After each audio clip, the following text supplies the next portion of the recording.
మార్కాపురంలోని రాయవరంలో ఘోర రోడ్డు ప్రమాదం చోటు చేసుకుంది. పలకల క్వారీల దగ్గర టిప్పర్ను ప్రైవేట్ ట్రావెల్స్ బస్సు ఢీకొట్టింది. దీంతో ఒక్కసారిగా మంటలు చెలరేగడంతో బస్సు పూర్తిగా దగ్ధమైంది. ప్రమాదంలో సుమారు 20 మంది మృతి చెందినట్లుగా అంచనా వేస్తున్నారు.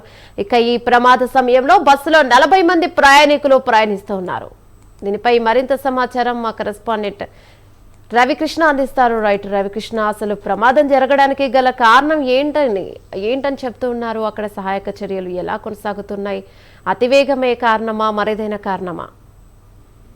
అంటే ఏదైతే ఈ ప్రమాదం మాత్రం ఈ రోజు ఉదయం జరిగింది. ఈ రోజు తెల్లవారుజామున ఎదురెదురుగా వచ్చినటువంటి ఏదైతే ఈ ట్రావెల్స్ బస్సు, అదే విధంగా కూడా ఈ క్వారీ సమీపం రాయవరం పలకల క్వారీ సమీపంలో ఈ యాక్సిడెంట్ జరిగినట్టు తెలుస్తుంది. ఎదురెదురుగా పడినటువంటి సందర్భం, అంటే ఈ టిప్పరు పక్కన అదే విధంగా కూడా ట్రావెల్స్ సంబంధించినటువంటి స్లీపర్ బస్సు ఏదైతే ఉందో ఈ రెండు కూడా ఢీకొన్నటువంటి సందర్భంలో ఈ ఘోర రోడ్డు ప్రమాదం అయితే తెలుసుకుందని చెప్పుకోవాలి. ఈ రోజు తెల్లవారుజామున ఉదయం హైదరాబాద్ నుంచి పామర్ వెళ్తున్నటువంటి ప్రైవేట్ ట్రావెల్స్ చెందినటువంటి బస్సు, అలాగే ఇక్కడ చీమకుర్తి నుంచి వస్తున్న మరో ఏదైతే టిప్పర్ ఉందో ఇదైతే మాత్రం తారు లోడుతో వస్తున్నటువంటి పరిస్థితుల్లో ఎదురెదురుగా వచ్చి ఒక్కసారిగా కూడా ఢీకొన్నటువంటి సందర్భంలో అక్కడ మంటలు చెలరేగాయి. ఒక పక్కన బస్సు పూర్తిగా కూడా దగ్ధం అయింది. అదే విధంగా కూడా లారీ కూడా పూర్తి స్థాయిలో టిప్పర్ కూడా దగ్ధమైనటువంటి పరిస్థితి.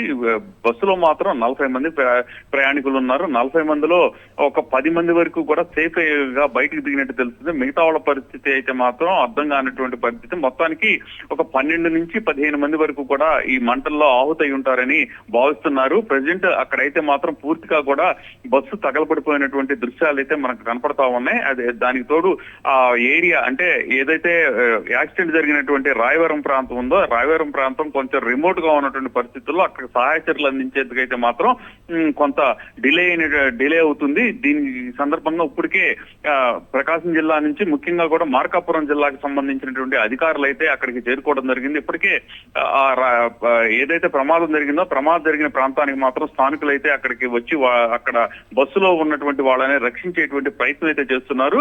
ఈ విధంగా ఈ జరిగినటువంటి ప్రమాదం ఏదైతే ఉందో చాలా దిగ్భ్రాంతిని కలిగిస్తుంది. హైదరాబాద్ నుంచి రాత్రి పామరకు బయలుదేరినటువంటి బస్సు మరొక అర్ధ గంటలో గమ్యస్థానానికి, అంటే రాయవరం నుంచి మరో అర్ధ గంటలో పామరకు వెళ్లేటువంటి పరిస్థితుల నేపథ్యంలో ఇటువంటి ఈ ఘటన జరగడం మాత్రం అక్కడ ఉన్నటువంటి ప్రయాణికులని, ఆ బండిలో ట్రావెల్ చేసినటువంటి ప్రయాణికులు ఎవరైనా వాళ్ళని అయితే కలిసివేస్తున్నది. మరో హాఫ్ అన్ అవర్ అయినట్టయితే తాము గమ్యస్థానాలకు వెళ్లే వాళ్ళం. ఈ లోపే ఈ దుర్ఘటన జరిగింది. ఎదురుగా వస్తున్నటువంటి ఈ తారు లోడుతో వస్తున్నటువంటి టిప్పరు ఎదురుగా వచ్చి ఈ ట్రావెల్ బస్సును ఢీకొన్న సందర్భంలో ఒక్కసారిగా మంటలు ఏర్పడటం. అప్పటికే తెల్లవారుజాము కాబట్టి ఎక్కువ మంది స్లీప్ మోడ్ లో ఉన్నటువంటి పరిస్థితి. మరికొద్ది సేపట్లోనే ఒక హాఫ్ అన్ అవర్ లో గమ్యస్థానానికి వెళ్లేటువంటి పరిస్థితుల్లో ఒక్కసారిగా కూడా అనంతలోకాలకు వెళ్ళినటువంటి చాలా ఘోరమైనటువంటి ఘటన కావడంతో మాత్రం అక్కడ వచ్చినటువంటి ప్రతి వాళ్ళకి కూడా సిచ్యువేషన్ చూసిన తర్వాత కలిసివేస్తుందని చెప్పుకోవాలి. ఇప్పటికీ అక్కడ మంటలైతే వస్తున్నటువంటి నేపథ్యంలో ఇప్పటికీ అక్కడ ఫైర్ సర్వీస్ కూడా రానటువంటి పరిస్థితి. కాకపోతే పూర్తిగా దగ్ధమైనట్లుగా కూడా తెలుస్తుంది. గాయపడిన వాడిని అయితే మాత్రం సమీపంలో ఉన్నటువంటి హాస్పిటల్ కు తరలించేందుకైతే ప్రయత్నం చేస్తూ ఉన్నారు. ఇక ఈ తెలుగు రాష్ట్రాల్లో మాత్రం ఈ ట్రావెల్స్ బస్సుకు సంబంధించిన ప్రమాదాలు అయితే చాలా ఆందోళన కలిగిస్తున్నాయని చెప్పుకోవచ్చు. గత 6 నెలల నుంచి కూడా తెలుగు రాష్ట్రాల్లో మొన్న కర్నూలులో ఒక బైక్ ని ట్రావెల్ బస్సు ఢీకొన్నటువంటి సందర్భంలో 20 మంది అక్కడికక్కడే అగ్నికి ఆహుతైనటువంటి పరిస్థితి. ఆ తర్వాత చేవెళ్ల, తెలంగాణలో ఉన్నటువంటి చేవెళ్ల గ్రామంలో కూడా ఈ ట్రావెల్స్ బస్సు దహనమైనటువంటి పరిస్థితుల్లో 19 మంది మృతి చెందారు. ఈ విధంగా 6 నెలల వ్యవధిలోనే పూర్తిగా కూడా ఇటువంటి యాక్సిడెంట్లు జరగడంతో మాత్రం ఆందోళన కలిగిస్తుందని చెప్పుకోవాలి. దీనికి కారణాలు ఏంటి అనే దాని మీద అప్పటికప్పుడు యాక్సిడెంట్ జరిగినప్పుడు అధికారులు అయితే విశ్లేషణ చేస్తూ భవిష్యత్తులో జరగవని హామీలు ఇవ్వడం తప్పించి దానికి సరైనటువంటి చర్యలు తీసుకోవట్లేదు. ముఖ్యంగా కూడా ట్రావెల్స్ బస్సులు ఏవైతే ఉన్నాయో ట్రావెల్స్ బస్సుకు సంబంధించినటువంటి మోడలింగ్ ఏదైతే ఉంటుందో ఆ మోడలింగ్ మాత్రం కరెక్ట్ గా లేదు. ఇది ఈ డిజైన్ ని గతంలో అయితే మాత్రం చాలా దేశాల్లో అయితే నిషేధించారు. కానీ నిషేధించినటువంటి చేసినటువంటి డిజైన్ తోనే ఉండటం మూలాన ఇక్కడైతే మాత్రం ఈ ప్రమాదాలు జరుగుతున్నాయి. ప్రమాదం జరిగినటువంటి సందర్భంలో బయటికి వచ్చేందుకు కూడా సరైనటువంటి ఎగ్జిట్లు కానీ లేకపోవడంతో ఒక్కసారిగా కూడా ప్రమాదం జరిగితే మాత్రం పూర్తిగా కూడా డ్యామేజ్ అయ్యేటువంటి పరిస్థితి, ఘోర ప్రమాదంగా మారేటువంటి పరిస్థితి ఉన్నటువంటి నేపథ్యం. దీంతో పాటు అక్కడ ఎవరైతే ట్రావెల్స్ బస్సుకు సంబంధించినటువంటి యజమానులు ఉంటారో వాళ్ళైతే మాత్రం ట్రావెల్స్ బస్సుకు సంబంధించినటువంటి స్పేస్ కి ఇవ్వకుండా ఎక్కువగా కూడా ఈ లగ్జరీగా ఉండే విధంగా ఈ ఎక్కడికక్కడ కూడా సీట్లు ఏర్పాటు చేసిన సందర్భంలో ఒక ప్రమాదం జరిగినప్పుడు విపరీతంగా కూడా తొక్కిసలాట జరిగేటువంటి పరిస్థితి, బయటికి రాలేనటువంటి పరిస్థితుల్లో ఇటువంటి ఘోర రోడ్డు ప్రమాదాలు అయితే జరుగుతూ ఉన్నాయి. చిన్న ప్రమాదం కూడా ఘోరంగా మారేటువంటి పరిస్థితి అయితే ఉంది.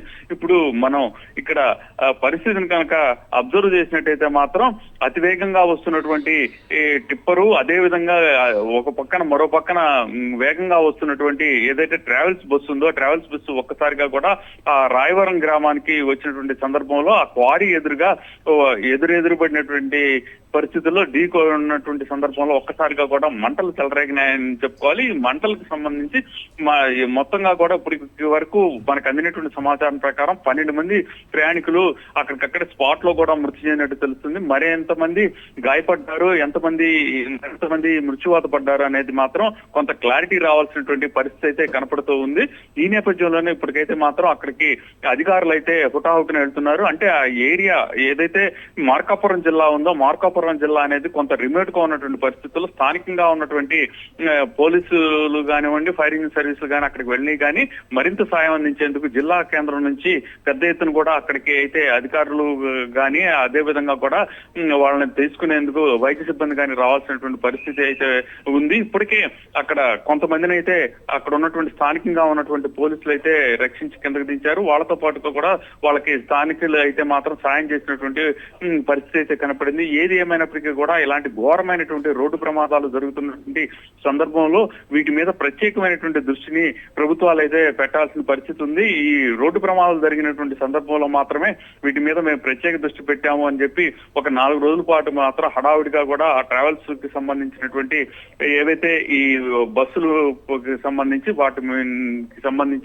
వాటి ఫిట్నెస్ మీద అదే విధంగా ఆక్యుపెన్సీకి సంబంధించిన వ్యవహారాల్లో మాత్రం కొంత హడావుడి చేస్తారు. ఆ తర్వాత మాత్రం తిరిగి మర్చిపోతున్నటువంటి సందర్భాల్లో ఇటువంటి ఘోర రోడ్డు ప్రమాదాలు అయితే జరుగుతున్నాయని చెప్పుకోవచ్చు. Thank you Ravikrishna.